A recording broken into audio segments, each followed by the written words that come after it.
અત્યાર સુધીમાં આપણે ઢોકળીનું શાક છે ને દહીંમાં કે છાશમાં વઘારીને ખાધું હોય છે, પણ આજે જેનું નામ છે ને રજવાડી ઢોકળી, એ તમને આમાં ફૂલ ફીલ થશે. એનું કારણ છે કે આની અંદર ડ્રાયફ્રૂટ્સ નાખવામાં આવે છે, દાળિયા નાખવામાં આવે છે, ટોસ્ટ, ગાંઠિયા, આવી બધી વસ્તુઓ નાખીને એની ગ્રેવી તૈયાર કરવામાં આવે છે. અને જે એમની ઢોકળી બનાવે છે ને એ પણ એકદમ ડિફરન્ટ અને યુનિક છે. કેટલા વર્ષથી તમે આ રેસીપી અંદાજે બનાવતા? 4-5 વર્ષથી બનાવું છું. ઓકે. અને અમારા અહીંયા આજુબાજુના ગામડાઓમાં ઢોકળી બનાવી છે બે, અને દેશી ઢોકળી કહેવાય. ઓકે.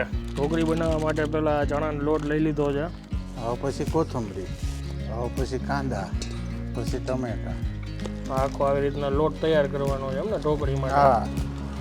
આ મેઇન ઇન્ગ્રેડિયન્ટ્સ કહી શકાય ઢોકળીનું. આવી ગયો અજમો, આખું લસણ નાખશું આમાં. જો મેઇન તો આપણે છે ને ઢોકળી બાફવાની છે. તમારા ઘરે ઢોકળી હોય તો બી તમે એ રીતના બાફી શકો. આ સિંગ તેલ લીધું છે 1 લીટર. આવી ગયા લાલ મરચાં અને તમાલપત્ર.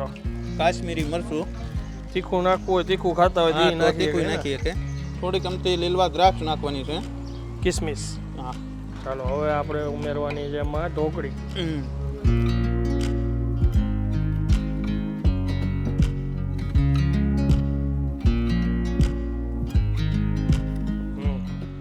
આ ઢોકળી છે ને એકચ્યુઅલમાં આ રોટલા સાથે ચોળીને ખાવાની મોજ આવે ને એવી છે.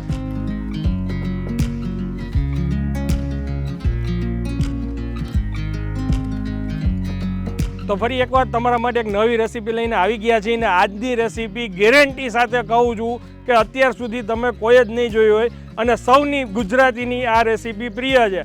ઢોકળીનું શાક. અત્યાર સુધીમાં આપણે ઢોકળીનું શાક છે ને દહીંમાં કે છાશમાં વઘારીને ખાધું હોય છે, પણ આજે જેનું નામ છે ને રજવાડી ઢોકળી, એ તમને આમાં ફૂલ ફીલ થશે. એનું કારણ છે કે આની અંદર ડ્રાયફ્રૂટ્સ નાખવામાં આવે છે, દાળિયા નાખવામાં આવે છે, ટોસ્ટ, ગાંઠિયા, આવી બધી વસ્તુઓ નાખીને એની ગ્રેવી તૈયાર કરવામાં આવે છે. અને જે એમની ઢોકળી બનાવે છે ને એ પણ એકદમ ડિફરન્ટ અને યુનિક છે. અને ટેસ્ટ છે એનો ટુ ગુડ. પરફેક્ટ રેસીપી જોવી હોય તો સ્કીપ કર્યા વિના પૂરેપૂરો વિડીયો ડિટેલમાં જોજો. અને એક્ઝેક્ટ લોકેશન તમને કહું ને તો આ રેસીપીનું અમે શૂટ કરી રહ્યા છીએ. સાંધીડા મહાદેવનું મંદિર આવે, સાંધીડા ગામ પાસે. બાપજીભાઈ પેંડાવાળાને ત્યાં અત્યારે આવ્યો છું. પાછળ વાડી વિસ્તાર છે, એ લોકો અવારનવાર આ વાડીમાં આ પ્રોગ્રામ કરતા હોય છે. અને આજે આ રેસીપી તમારા સમક્ષ રજૂ કરવા જઈ રહ્યા છીએ. ચાલો શરૂ કરીએ. કેમ છો બાપુ? મજામાં? એકદમ મજામાં. સાહેબ તમારો પરિચય આપી દો. મારું નામ ગોસ્વામી કલ્પેશપુરી, સાંધીડા મહાદેવ. આજે રેસીપી બનાવવાના છીએ, એમાં કેટલા વર્ષથી તમે આ રેસીપી અંદાજે બનાવતા? 4-5 વર્ષથી બનાવું છું. ઓકે. અને અમારા અહીંયા આજુબાજુના ગામડાઓમાં ઢોકળી બનાવી છે બે, અને દેશી ઢોકળી કહેવાય. ઓકે. એમાં દહીં નો આવે, છાશ નો આવે, કોઈ પણ વસ્તુ કાંઈ ન આવે, ખાટી વસ્તુ કોઈ નહીં, પનીર બનીર કાંઈ નહીં, નેચરલ ઢોકળી. ઓકે. હવે એમાં ઇન્ગ્રેડિયન્ટ્સ આપણે જે જોઈએ છે ને એ પહેલાં બતાવી દઈએ. લસણ, ટમેટા, આદુ છે, કોથમીર છે ઉપર નાખવા માટે, લીંબુ, મરચાં, તેલ લીધું છે, પછી સિંગ છે, ગાંઠિયા છે, પછી બધા મસાલા છે. એક ખડા મસાલા વઘાર માટે છે, ટોપરાનો છીણ છે, એ જ છે ને સૂકું ટોપરું. ઓકે. હિંગ છે, અને આ છે ઢોકળી બનાવવા માટે ચણાનો લોટ, બેસન, અને ડ્રાયફ્રૂટ લીધું છે. એમાં કાજુ છે, કિસમિસ છે, દાળિયા લીધા છે. હા, એની ગ્રેવી થશે. ઓકે. અને ટોસ્ટ બી એમાં નાખવાના છે. ટોસ્ટ જે ચામાં આપણે ડુબોળીને ખાઈ ને એ ટોસ્ટ. એટલે વિચારો કે ઇન્ગ્રેડિયન્ટ્સ જોઈને તમને અંદાજો આવી ગયો છે કે ઘણી બધી ડિફરન્ટ અને નવી વસ્તુ છે. આવી ઢોકળી હું જિંદગીમાં પહેલી વાર ખાવાનો છું, તો લાસ્ટ સુધી જોજો. હવે સૌથી પહેલા આપણે ક્યાંથી શરૂઆત કરશું? ઢોકળી બનાવવાની. હા, ઢોકળી બનાવવાનું છે. ઓકે. ઢોકળી બનાવવા માટે પહેલા ચણાનો લોટ લઈ લીધો છે. કેટલો છે? 500 છે? 500 લોટમાંથી કેટલી ઢોકળી બને? કેટલા જણાની રસોઈ બની જાય એમાંથી? 12 જણા ખાઈ લે. ઓકે. હવે પછી કોથમરી, હવે પછી કાંદા, ઓકે, પછી ટમેટા. ઓકે. કેટલા નંગ છે? આ 150 ગ્રામ. પછી કાશ્મીરી મરચું આવશે, સ્વાદ પ્રમાણે નમક. આખો આવી રીતના લોટ તૈયાર કરવાનો છે એમ ને ઢોકળી માટે? હા, આ કમ્પ્લીટ. નીચે ટૂંકમાં છે ને ગ્રીસ કરેલું છે તેલથી, જેથી કરીને ઢોકળી ત્યાં છે ને ચોટી ના જાય થાળીમાં. અને મીડિયમ પર રાખવાનું, બહુ જાડું નહીં રાખવાનું. ઓકે. આ મેઇન ઇન્ગ્રેડિયન્ટ્સ કહી શકાય ઢોકળીનું. આનાથી ટેસ્ટ મસ્ત લાગે. આવી ગયો અજમો, આખું લસણ નાખશું આમાં. રેડી. જો મેઇન તો આપણે છે ને ઢોકળી બાફવાની છે, અત્યારે અમે દેશી પદ્ધતિ રાખી તપેલામાં થોડુંક પાણી છે એની ઉપર ઈંટ મૂકીને અત્યારે બાફવા માટે મૂકી દીધી. તમારા ઘરે ઢોકળી હોય તો બી તમે એ રીતના બાફી શકો. ઓહો ભાઈ પરફેક્ટ. આ તો આ રીતના તાપ ઉપર બનાવી છે. કેટલી 5 મિનિટ નથી થઈ નહીં? ચેક કરવું તમારે. વધીને 4 થી 5 મિનિટમાં જો આવી રીતના પરફેક્ટ આ ઢોકળી બની જશે. આ સિંગ તેલ લીધું છે 1 લીટર, એમાં વઘાર કરી છે. આ સૌથી પહેલાં બાદિયા ઉમેરા, આવી ગયા લાલ મરચાં અને તમાલપત્ર, જીરું, ડુંગળી, આદુ. ડુંગળીને થોડીક વાર લાલ થવા દેવાની છે. હવે થોડીક અમથી હિંગ નાખશું. મરચાં અને લસણની પેસ્ટ બે મિક્સ છે આમાં. બે મિક્સ. આ હળદર છે સ્વાદ પ્રમાણે.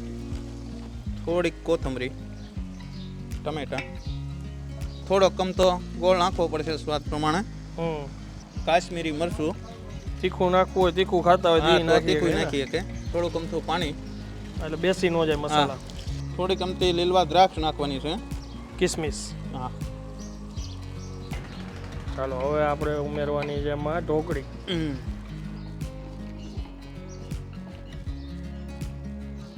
સ્વાદ પ્રમાણે નમક. ઢોકળીમાં ઓલરેડી નાખ્યું છે ને આપણે, એટલે આમાં થોડુંક ધ્યાનથી નાખવાનું એમ ને. જો આ જે કાંઈ બી આપણે આખી વસ્તુ હતી ને એનો ભૂકો કરી નાખ્યો છે. કહેતા જાવ બાપુ શું શું છે? આ સિંગ છે, હા, આ ડાળિયા છે, હા, આ ગાંઠિયા છે અને આ ટોચ પટ્ટી છે. ટોસ પટ્ટી. ઓકે. થોડુંક અમથું પાણી ગ્રેવી માટે. આનાથી હવે થિકનેસ થોડીક વધી જશે આ બધું નાખ્યું એટલે. હવે આને થોડીક વાર એમનું ઉકળવા દેવાની છે. અંદાજે 2.5 લીટર જેટલું અત્યારે તો પાણી આપણે ઉમેરી દીધું છે આમાં વારા ફરતી વારા. આ હિંગ ટૂંકમાં વઘારમાં જે નાખી છે ને એ તો થોડીક બળે છે, એ થોડીક બળી ગઈ હોય એટલે હવે થોડીક ઉપરથી નહીં નાખો એમ ને. હા. આવી ગયું ધાણા જીરું. ધાણા જીરું. આને સતત હલાવવી પડે છે કે નીચે બેસી ન જાય અને આની લાલાશ બહાર આવે. ટૂંકમાં કન્ટિન્યુ છે ને હલાવતું મિક્સ રહેવાનું, કરતું રહેવાનું. હા. ભાઈ હવે એમ આને કહેવાય રજવાડી. હે ભાઈ, રજવાડી કાયમ કરતા. આ આવી ગયું રજવાડી ભાઈ. હવે આવશે પાછી કોથમીર. એકવાર વચ્ચે નાખીને હવે આ છેલ્લે ઉપર લાસ્ટમાં.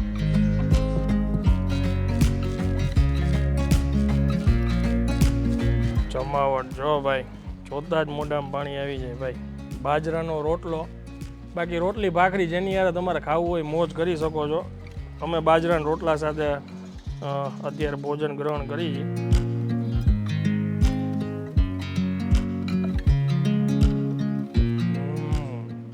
અમે જ્યારે ઢોકળી બની ને ત્યારે એ ઢોકળીનો ટેસ્ટ જ છે ને ખરેખર બહુ મસ્ત લાગતો હતો. કોરી ઢોકળી ખાધી, એમાં તેલ નાખીને ખાલી તેલવાળી ઢોકળી ખાધી. સૌથી પહેલી જે મોઢામાં જે ટેસ્ટ આવે છે ને એ ભરપૂર માત્રામાં સિંગ તેલનો આવે છે.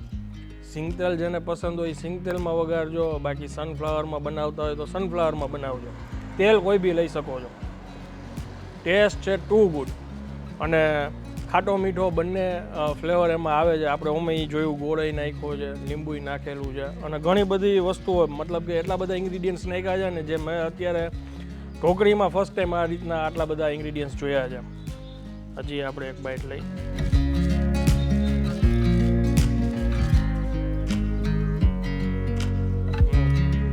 આ ઢોકળી છે ને એકચ્યુઅલમાં આ રોટલા સાથે ચોળીને ખાવાની મોજ આવે ને એવી છે.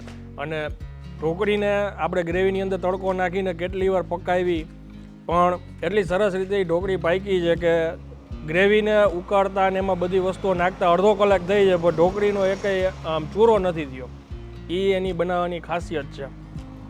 ઓલ ઓવર એક્સપિરિયન્સ ખરેખર બહુ સારો રહ્યો છે. તમને જો આ રેસીપી સારી લાગી હોય તો બીજા લોકો સુધી શેર કરી દેજો અને કમેન્ટ કરીને જરૂરથી જણાવજો કે તમે લોકો ઢોકળી કઈ રીતે બનાવો છો. અને એ સિવાય ખૂબ ખૂબ ધન્યવાદ, ખૂબ ખૂબ આભાર આ રેસીપી શેર કરવા માટે જેટલા લોકો આપણી સાથે જોડાયેલા છે. અને ખાસ કરીને બાપજીભાઈ પેંડાવાળા બાપુ જેને આટલી બધી રેસીપીમાં અમને મદદ કરી છે, એમના થકી અમની જગ્યાએ અમને આ રેસીપી સિક્રેટ એમને શેર કરી છે. એના માટે ખૂબ ખૂબ ધન્યવાદ. તમે આ બાજુથી આવો સાંધીડા બાજુ તો એકવાર એમને અવશ્ય ખાબડી પેંડાની મુલાકાત લેજો અને આ રેસીપી બનાવીને કમેન્ટ કરીને જરૂરથી જણાવજો કે આ રેસીપી તમને કેવી લાગી. મળીએ હવે નેક્સ્ટ વિડીયોમાં. ત્યાં સુધી જય હિન્દ, જય ભારત.